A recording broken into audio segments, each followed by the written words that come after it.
poco de inquietudes, no tener el mapa lo suficientemente claro de qué es lo que va a pasar, de qué implica una movilización, de cuántas semanas, qué es eso de lo constituyente. Entonces yo creo que Julio nos sitúa con mucha claridad tanto esa trayectoria histórica, lo que implica el proceso, digamos, de la movilización y de la organización, y bueno, esas categorías fundamentales que claramente el comunicado del profesor Leopoldo Múnera el pasado 21 de marzo empieza a generar también una discusión sobre qué es eso de la desobediencia civil, qué implica, y bueno, inmediatamente también ha venido cobrando bastante inquietud, desafortunadamente con mucha distorsión, ¿no?, sobre lo que significa la desobediencia civil. Yo quisiera compartir con ustedes y con el permiso de mis colegas de un espacio que hemos venido construyendo desde hace, yo creo que ya 2 años, entre profesores y profesoras de diferentes facultades y de sedes de la Universidad Nacional, que se llama Bien Común, y justamente producimos un texto el pasado viernes, sí, el 5 de abril, titulado El proceso constituyente universitario, la universidad como bien común. Y quiero desarrollar algunas de las ideas que ahí plasmamos. Cualquier distorsión que hayan de las ideas es responsabilidad mía, de Carolina Jiménez, no de Bien Común, quiero precisar. Bueno, lo primero, y el texto empieza con esa intención de situar grosso modo la coyuntura, y creo que Julio también ya ha aportado bastantes elementos. Hemos tenido información de diferentes fuentes periodísticas, de los chats de estudiantes, de profesores, de egresados, sobre lo que está pasando y lo que explica la situación que está aconteciendo en este momento en la universidad. Yo quisiera solo agregar o insistir en 3 elementos en ese análisis. Creo que Julio ha explicado con mucha claridad el significado de la infrarrepresentación y lo que eso genera en términos de lo que se ha venido alimentando ya hace tiempo en la universidad sobre la necesidad de un gobierno universitario. Pero yo quisiera insistir un poco en algo que hemos venido como caracterizando una situación que se vuelve insoportable. Es decir, si bien la coyuntura de la elección de rector es la que acompaña el contexto inmediato, detrás de la elección del rector y el desconocimiento con ya lo que hemos conocido del entrampamiento, de las reuniones secretas, del secretismo, de una metodología que parece ser también ilegal y demás por los diferentes pronunciamientos que se ha hecho, esto emerge en una coyuntura que ya se venía configurando como insoportable para estudiantes, profesores, profesoras y trabajadores y trabajadoras, y me parece que es importante señalarlo. En el caso estudiantil y profesoral, lo que se ha denominado el paquetazo de las reformas o el paquetazo de Dolly generó un profundo malestar.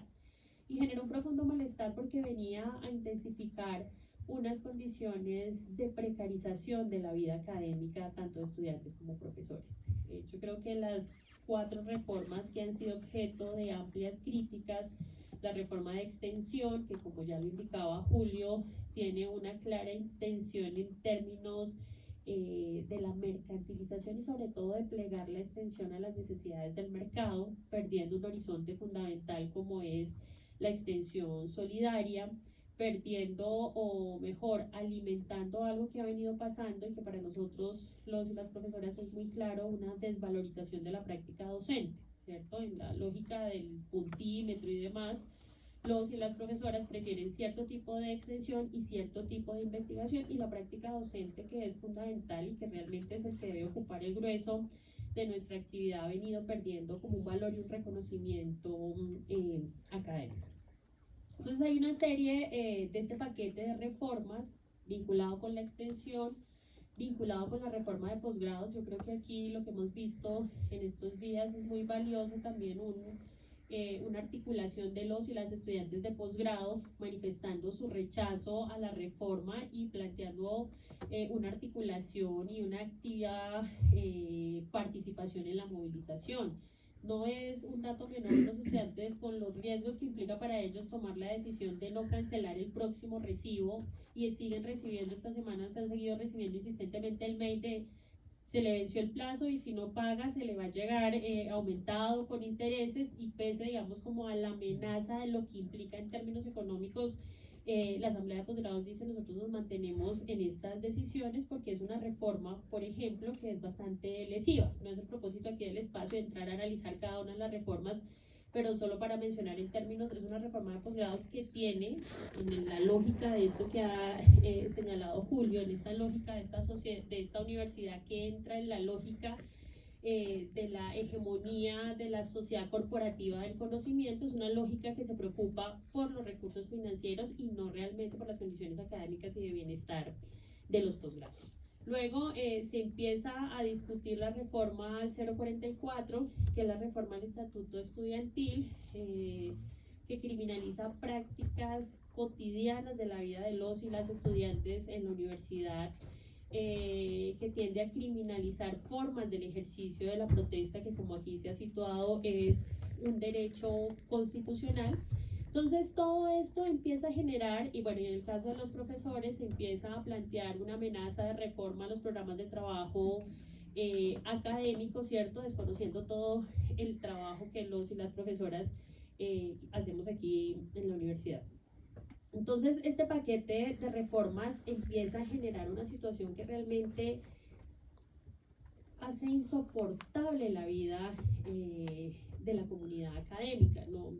despliego tampoco aquí un poco a explicar los y las trabajadoras también cómo han venido manifestando su malestar. Vean ustedes que ellos tuvieron que solicitar mesa de negociación con el Ministerio del Trabajo y con el Ministerio del Interior porque no fue posible mantener la negociación al interior de la universidad, ya advirtiendo cómo cada vez más el curso que cobraba la universidad es autoritario y antidemocrático.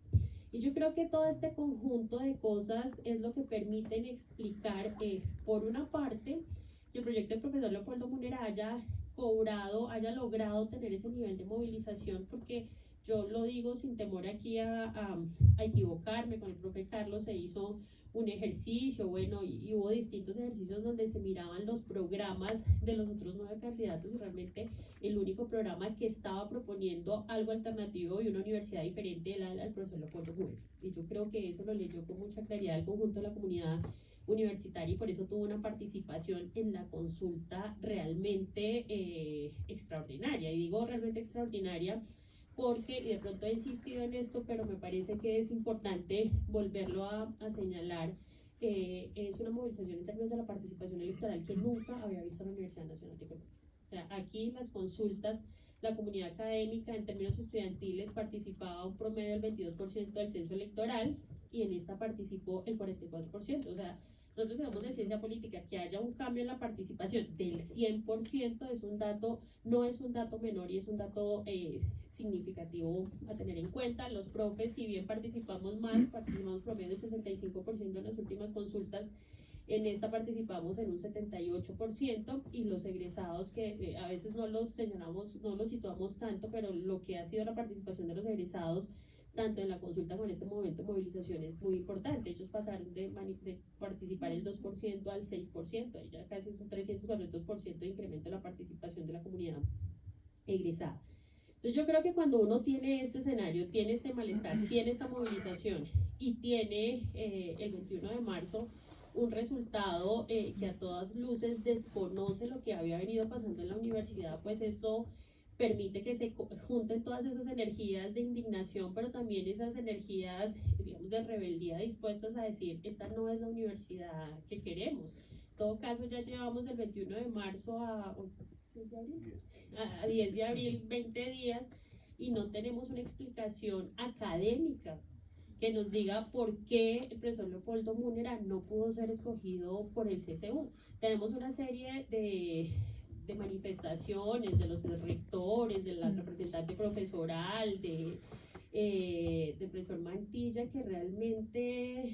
no se compadecen con lo que está reclamando la comunidad académica. Están apelando a una idea de la autonomía que distorsiona y de forma maniquea utiliza la autonomía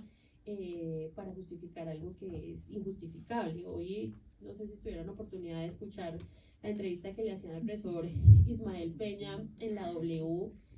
y en un principio, yo sé, esa es la lectura con el respeto que se merece a mí el profesor Ismael, porque yo creo que aquí no está en duda él como individuo, sino el proceso que se ha venido desplegando, pero el profesor no tuvo elementos realmente claros para, porque por un lado dijo, no, pues lo que ocurrió acá está muy bien, es legal, porque es que la comunidad universitaria, ante la interpelación que le hace Félix de Bedú, le dice, pero ¿para qué le consultan a la comunidad, le crean una ilusión, si ustedes no van? Dijo, no, no, no, sí, o sea, es que la comunidad universitaria se consulta para que saquen los 5, lo cual no es cierto. El profesor Uprime incluso ya lo ha explicado muy bien en sus columnas. Él dice que se le consulta para que de los 5, y ahí empieza de cero el proceso. Luego se dio cuenta que se equivoca, o esa es mi interpretación. Dice, no, pero pues toca mirar, porque en efecto, dicen, pero la profesora Edna Bonilla dice que llevar el voto es un problema, y dice, sí, es un problema, porque la universidad, es decir, hay un temor realmente a que se ejerza una práctica democrática, y se empiezan a construir una serie de argumentos que realmente pues son insostenibles, y que incluso la evidencia que la profesora Egna muestra una evidencia, pero no muestra las otras del conjunto de evidencia. Aquí los compañeros nos van a mostrar realmente por qué es importante el gobierno universitario para democratizar la vida en la universidad. Entonces, en esa coyuntura, yo creo que lo que se empieza a mostrar es un horizonte de disputa que quiere situar la universidad como común.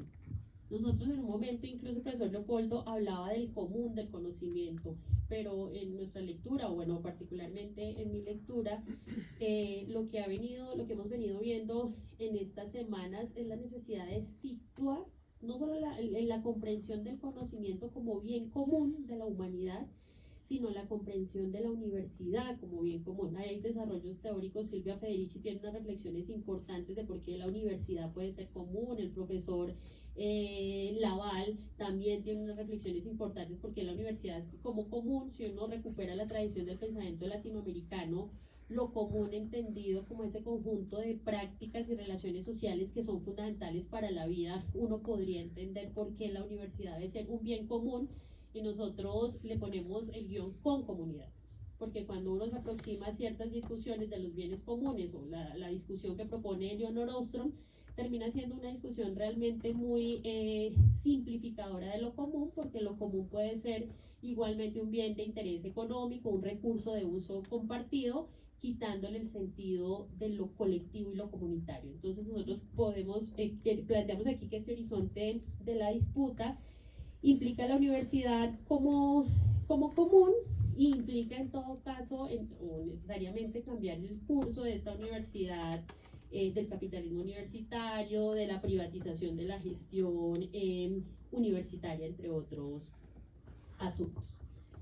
Dicho esto, o sea, la coyuntura y el horizonte, porque es que aquí me parece clave situar que no es un movimiento y no es una movilización que no tenga claro. Aquí hay un horizonte muy claro de cuál es la universidad que queremos y cuál es la universidad que estamos defendiendo y de dónde estamos caminando.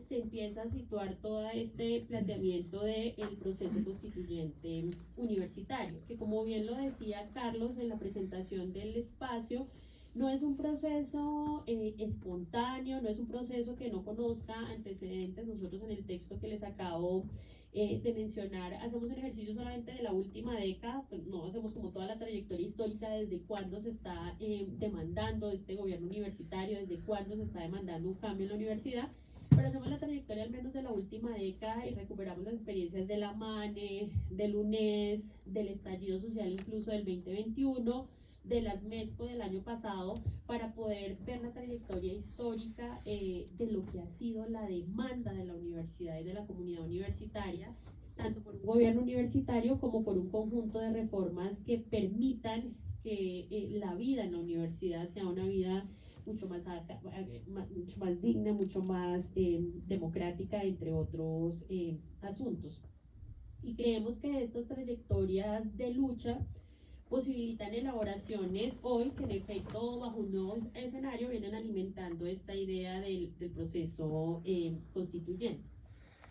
¿Por qué hablar de una apertura de un proceso constituyente en la universidad nacional. Aquí hacemos la salvedad y es importante porque digamos que esto aparentemente coincide con el llamado de las constituyentes del presidente Petro, pero esto es un proceso que en la universidad se ha situado de tiempo atrás y que no tienen, digamos, esa articulación que a veces se le quiere plantear, y me parece importante como reivindicarlo, no porque no tengamos que politizar esta discusión, pero no politizarla en el plano, digamos, que ha venido tomando otra ruta del planteamiento a nivel nacional. Nosotros hablamos de la apertura del proceso constituyente y decimos, en este momento estamos viviendo ese proceso constituyente. No es que en algún momento se va a abrir, sino que toda esta dinámica de indignación, de energía, de movilización hace parte de ese momento o de ese proceso constituyente, mejor que, insistimos, tiene tanto dinámicas destituyentes como dinámicas constituyentes. En esas dinámicas destituyentes, ¿cierto? Implica el rechazo a ciertos elementos del orden institucional vigente por considerarlos antidemocráticos y no garantizar la autonomía. Ya el profe Julio explicaba bastante claro eso que representa, y dinámicas constituyentes referidas a procesos de producción de poder social desde abajo, capaces de generar prácticas y sistemas de relaciones que sitúan otro horizonte de universidad. ¿Y por qué nos parece que, y aquí se ha hablado bastante del problema de la legitimidad, de la legalidad? Yo creo que aquí lo que se está expresando, como les decía hace algún momento, es que resulta inaceptable, inadmisible la situación que se ha venido configurando desde el poder constituido. Y aquí se está manifestando. Nosotros recuperamos aquí una reflexión que propone Enrique Dussel, ¿cierto?, sobre la voluntad de habitar y vivir la universidad de una manera diferente. Por eso cuando este constituyente, que somos todo el conjunto de la comunidad universitaria, que es el sujeto sobre el cual realmente recae la autonomía universitaria, no son los 5 del CCU, la autonomía universitaria, sino el sujeto de la autonomía universitaria, como lo ha pretendido mostrar de manera distorsionada el profesor Diego Torres en sus comunicaciones, sino es la comunidad universitaria en su conjunto, sobre la cual recae esa autonomía, y es esa voluntad